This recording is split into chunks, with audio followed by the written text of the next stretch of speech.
Olá, minhas amigas, meus amigos, vamos à nossa conversa de hoje, dia 15 de julho, quarta-feira, e não esqueça de dar o seu like, o seu dislike ao final, e se não estiver inscrito, junte-se a nós, vamos chegar juntos ao 2º milhão.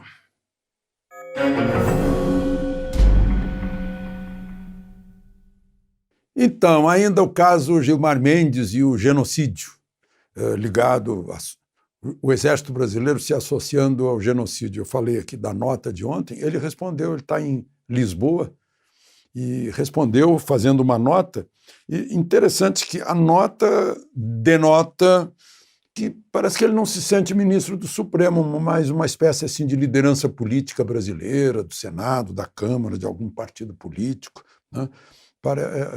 Tá fora da caixinha do Supremo o pronunciamento. Aliás, eu até chamaria de pronunciamento, porque vem assim num tom de pronunciamento latino-americano.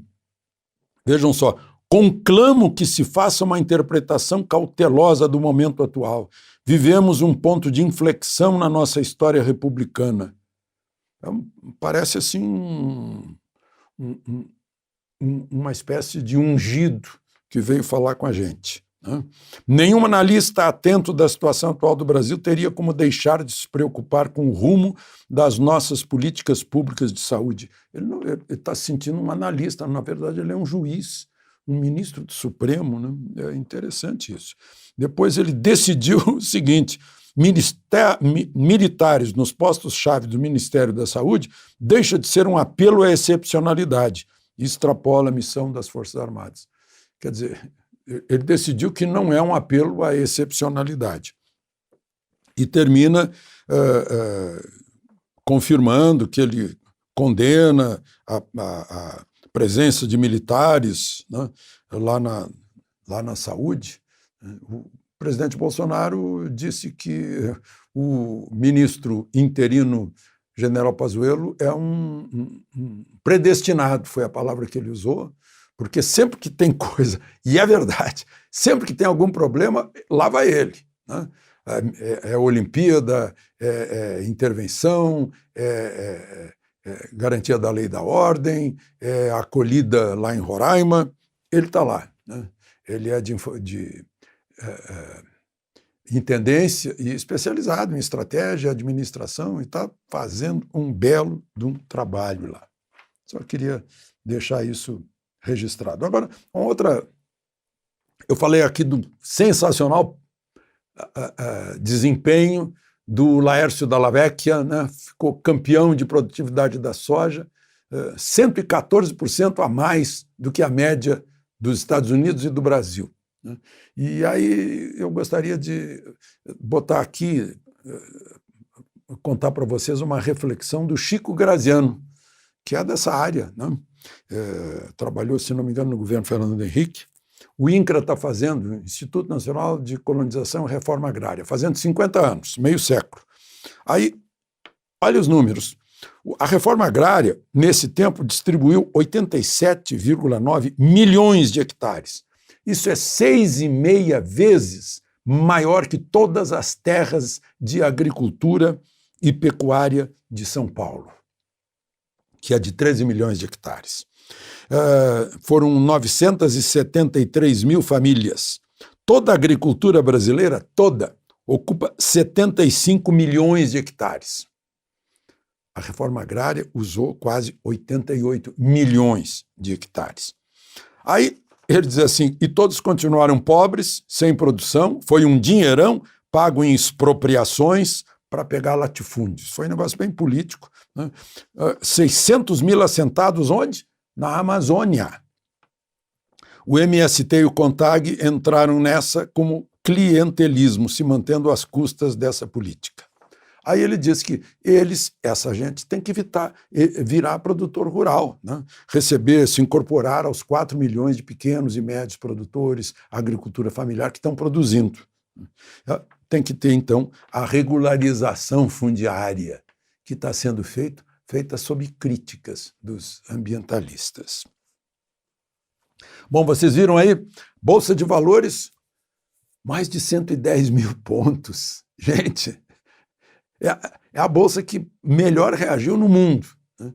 Aí a gente vê outros dados, os portos de Paranaguá e de Santos com recorde de exportações, o varejo, segundo o Ministério da Economia, com recorde no mês de maio agora de vendas. Aí eu disse, mas que estranho. Aí eu falei com um dirigente do Sindicato dos Varejistas aqui da capital, e ele me disse, não, é que tiraram os informais da rua. Então as pessoas não compram mais nos informais, estão comprando com nota fiscal, só isso. Vejam, a propósito, eu queria lembrar de outra coisa. Foi feito um levantamento aí de trabalho em casa, né? Aí eu vi aqui o resultado, 62% estão aprovando trabalhar em casa. Tem 10% que não gostou, provavelmente tem problema em casa, né? Para mim, é a melhor forma de trabalhar em casa, né? É tão boa que para mim, o único problema é que o tempo passa rápido demais. Quando a gente acha bom, o tempo passa rápido demais, né? A maioria dos gerentes, dos gestores, acha que tem que fazer menos reuniões presenciais e mais reuniões remotas, né, pelos meios digitais. E já que a gente está falando em números, né, eu gosto muito de vinho, eu tomo vinho todas as noites, há 40 anos, e agora eu vi que o vinho, entre as bebidas alcoólicas, foi o que mais subiu nas vendas, no supermercado, né? Porque não tem restaurante fechado, lojas especializadas em vinho fechadas, supermercado aberto, que sempre foi aí o comércio de bens essenciais, né? Cresceu 12% a venda dos vinhos. Os nacionais cresceram 15%. Os estrangeiros, já que o dólar subiu, cresceram menos, 5%. Né? 80% das vendas de vinhos de R$70 a garrafa, que eles chamam de vinho de entrada, né? Que a média do brasileiro ainda é muito baixa, né? A média de consumo de vinho do Brasil é 2 litros por ano. Eu fui olhar a minha média aí, dá mais de 70 vezes essa média nacional. Né? Dá uns 150 litros por ano, né? Meia garrafa por dia.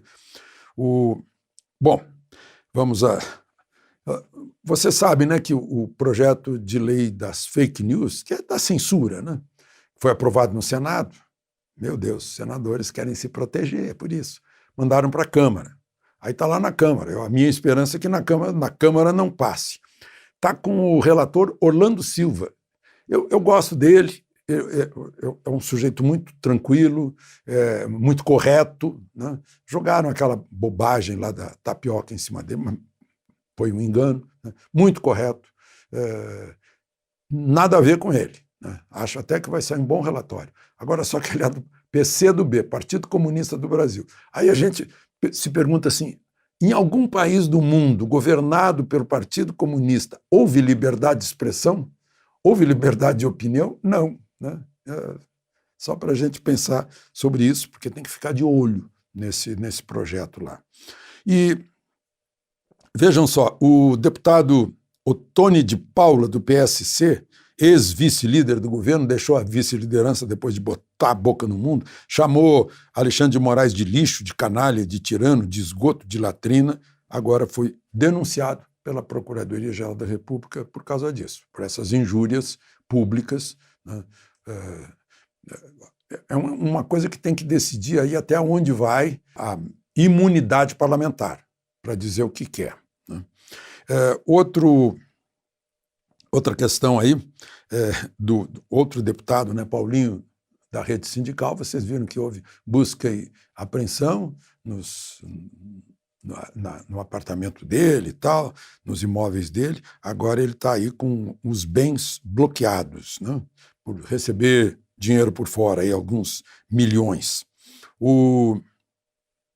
E por fim, gente, Sérgio Cabral, o ex-governador, né, rei da corrupção, né, rei da condenação também, fez um acordo e está entregando muita gente. E os últimos que ele entregou foram 3 ministros do Tribunal de Contas da União, que não é um órgão do judiciário, como muita gente pensa. É um órgão do Poder Legislativo, né? É um órgão auxiliar do Poder Legislativo, fiscalizador de contas, e tem poderes, né? 3 ministros. Vital do Rego, que já foi senador, já foi deputado, né? Bruno Dantas, que já foi consultor do Senado, e Raimundo Carreiro, que já foi topo de funcionário do Senado. Então, só para registrar que o Tribunal de Contas da União, em geral, e os tribunais de contas de Estado também, né, são muito formados por gente que não se reelegeu e aí vai para lá, né? Quando, na verdade, acho que deveria ser o seguinte: saber se ele é formado em administração, em contabilidade, em economia, no mínimo, né, para fazer isso. Parece que esses aqui são formados em direito, né? Também serve, tudo bem, né?